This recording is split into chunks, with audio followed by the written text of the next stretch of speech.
Spirit needs you to know the impact you make on other people's lives.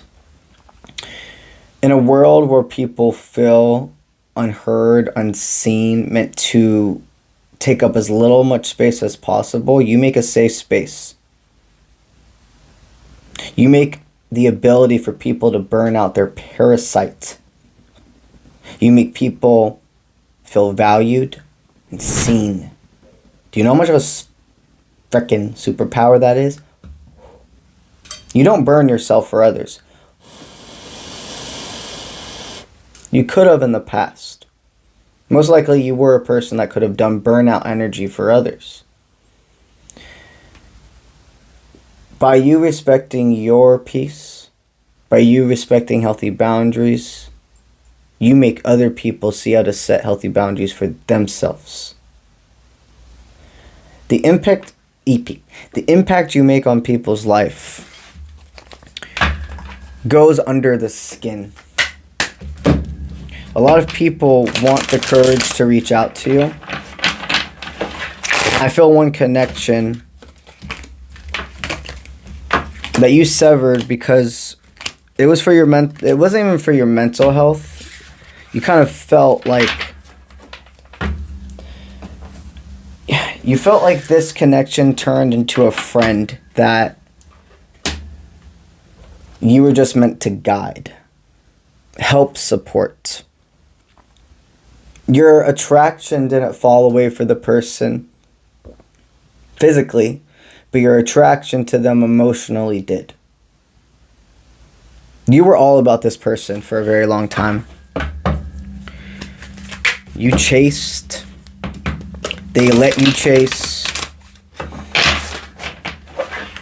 And then they came back and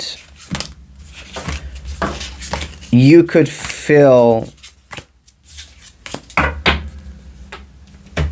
there was no way that they could be a healthy partner for you. No matter how much you love them, no matter how much you feel their attraction still, they're not in a place to be a healthy partner for you. And that takes a lot of self-control to not let the seduction or what was cloud your judgment for what is. Let's do this.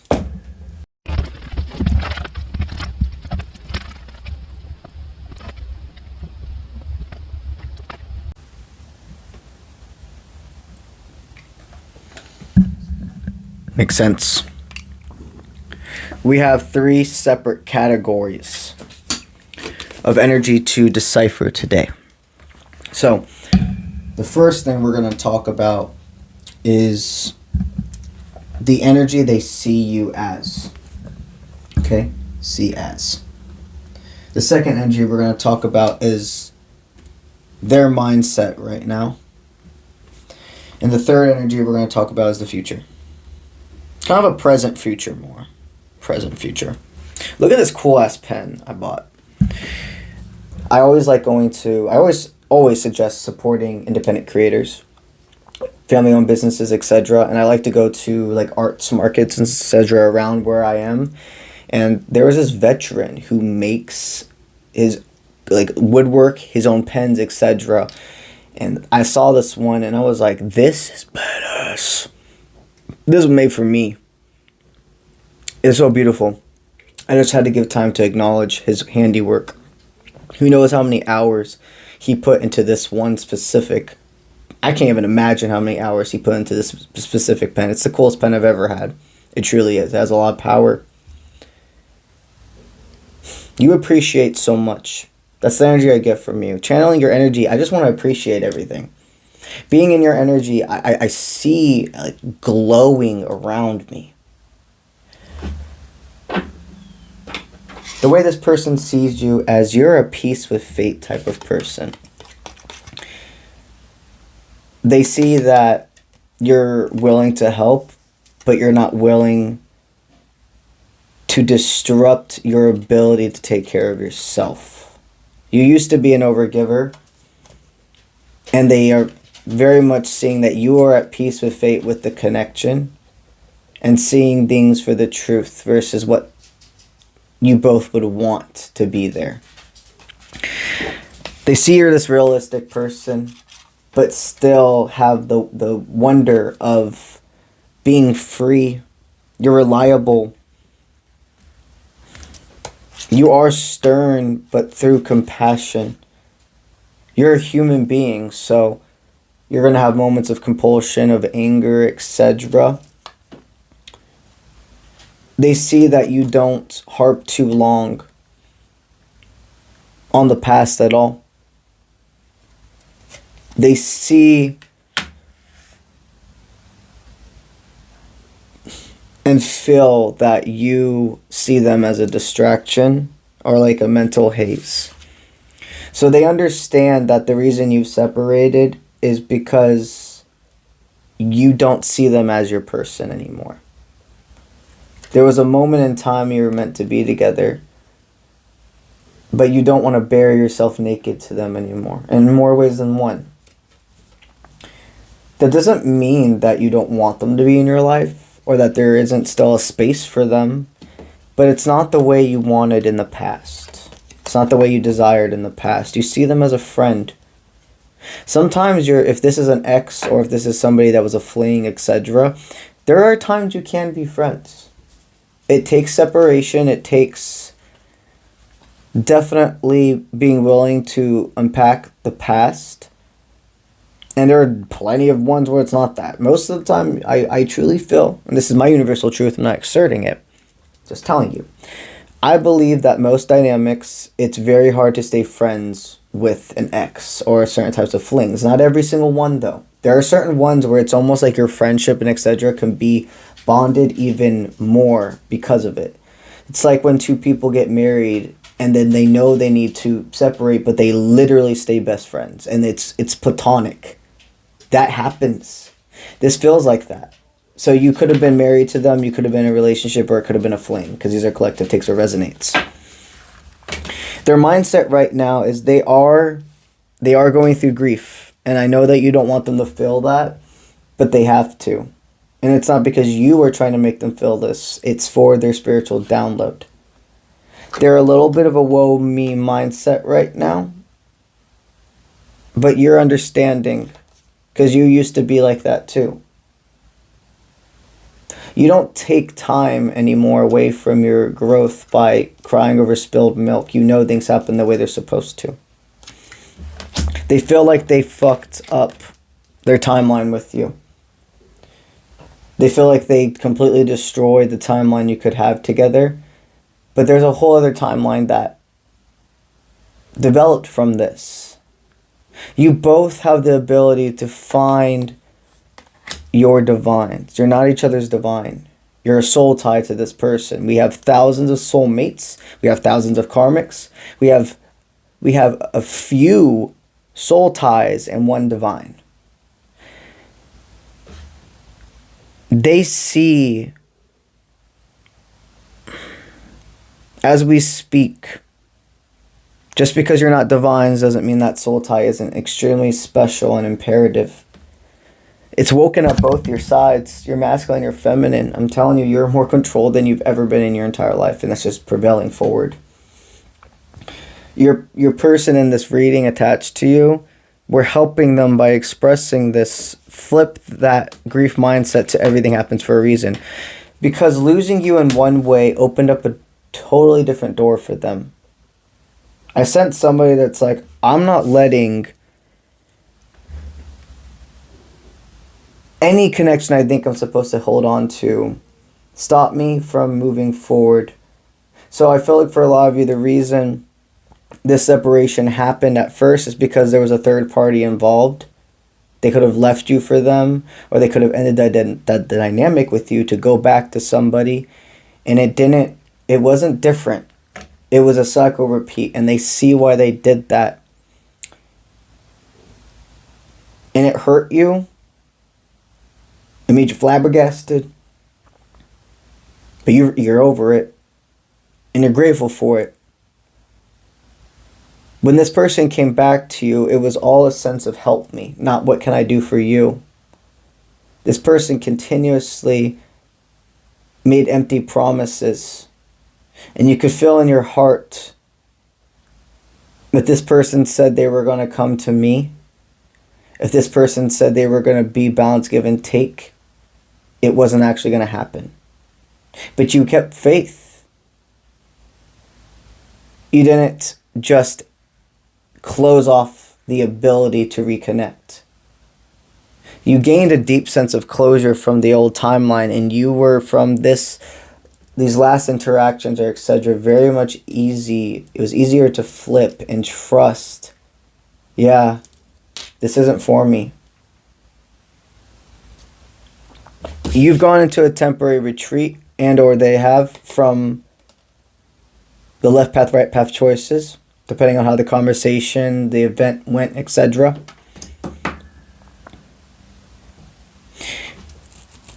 They do wonder as we speak if you'll ever be able to get back to the way you were. It's not about getting back to the way you were. It's about expanding. What I sense is you're a person that you aren't saying it's never not a possibility. Go with me here. I know that might be from the rest of the reading, like, huh? Who they are right now, the frequency they're meeting right now, you cannot be with. But people have left path, right path choices. We have freedom of will. If with time this person prevails, okay, and can really wrap themselves around their own protection, become a healthy partner, there could be a difference. There could be the ability to, in the future, and this is far future, be able to do this leap of faith in a romantic sense to each other. No matter what, I do sense this person being a friend. Do not give yourself to them. Do not, if you have responsibilities and etc., put them to the side, because I can assure you there will be a trickling effect. You may think, oh, I can take away some time from myself right now, or my responsibilities, give them a bit of time, energy, etc., but it will disrupt your whole flow. It will take away from your ability to channel for yourself and your responsibilities. It will give you a headache. It will make you tired. You can only give time to this person when you truly have it, not because you feel like you're supposed to. The only way forward is accepting you can't go forward in a relationship. I suggest not even friends with benefits. Maybe one day, because everybody's different. But right now, you cannot go forward with sexual intercourse or etc. with this person, because their energy will transfer to you.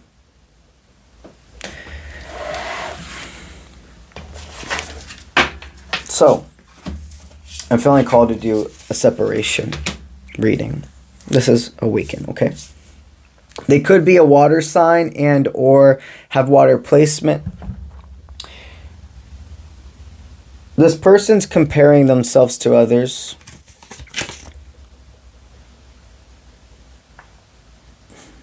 You have to go with the flow and understanding you're not in control. You're somebody that wants people to feel so in love with themselves. You hate making people feel invalidated or low. And you need to understand you didn't do that. You shined a light. You brought new life. You saw that for this to grow, I had to move it out of the environment. Spirit's saying that you've deepened their spiritual awakening. You've excelled them forward. And you have yourself, and Spirit's so fucking proud of you, because a long time you would just allow people who would lower your frequency to just stay. And you could have been a very, very rash person too, where it's like either you're in my life or you're not. And you're not seeing things black and white anymore. They want you to know this person's tidying up their life. They feel restless, but they're still part of your community. They definitely have nights waking up thinking about you. But you also need to understand, by you accepting that this is the healthy boundary, you have the ability now to attract in your divine. You've been on the grind, period, and now they are saying, Go more into visualization of who your divine is.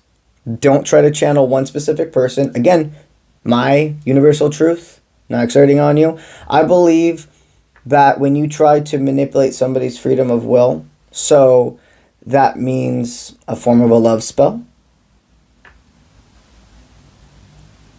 Not good. You should never try to make somebody infatuated with you. And I can assure you, the law of attraction will not work in your favor for doing that.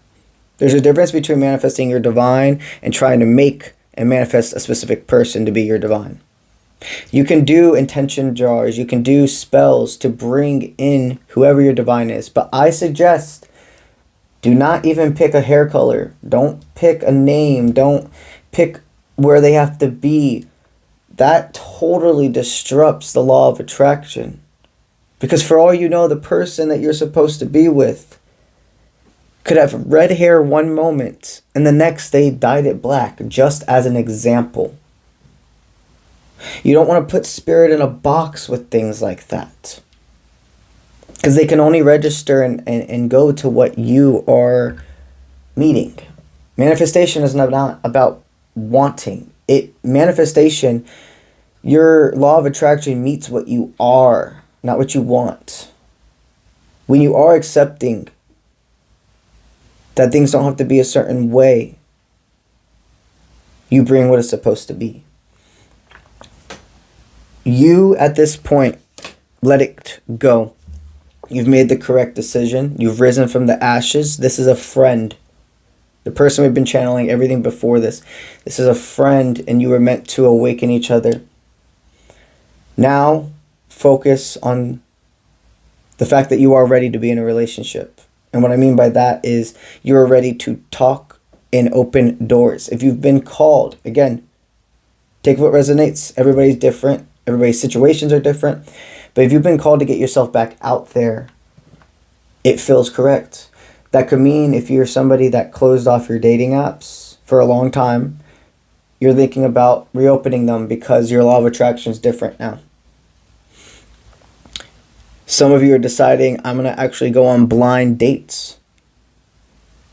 I'm going to allow myself to go out with my friends and be ready to align with somebody at a concert, at an art event, etc.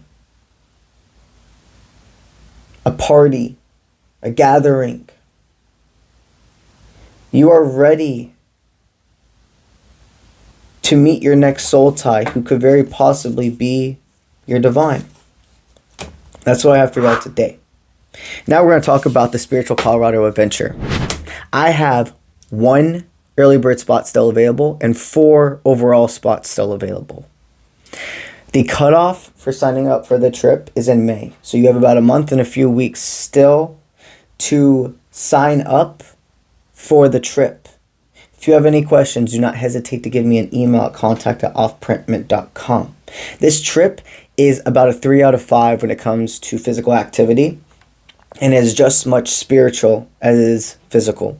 I have spiritual workshops in place every single one of the nights, and everybody's going to be receiving a spiritual gift from yours truly, full of divination tools, and also the first prints of my tarot and oracle decks.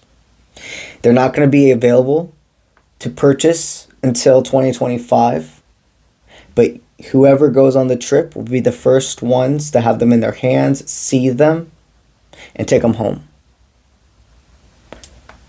If you're called to join, get on it now. And I will see you when I see you. Let's get it.